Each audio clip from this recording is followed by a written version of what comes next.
কার্যপ্রণালী বিধির 274 ধারায় আমাকে ব্যক্তিগতভাবে উদ্ধৃতি দিয়ে একটা অসত্য মন্তব্য করা হয়েছে, যার পরিপ্রেক্ষিতে আজকে আমি এখানে দাঁড়িয়েছি।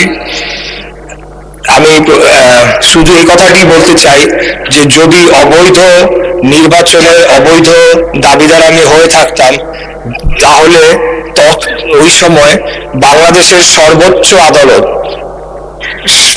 সুপ্রিম কোর্টের আপিলেট ডিভিশনের 7 জন বিচারপতির বেঞ্চে আমার রায়টিকে বহাল রাখা হয়েছিল। যেই আদালতের রেফারেন্সের উপরে ভিত্তি করে বিগত অন্তর্বর্তীকালীন সরকার শপথ গ্রহণ করেছিল, সেই সরকারে আমাদের মাননীয় সেই আজকে যিনি সংসদ সদস্য মন্তব্য করেছেন, তিনিও শপথ নিয়েছিলেন।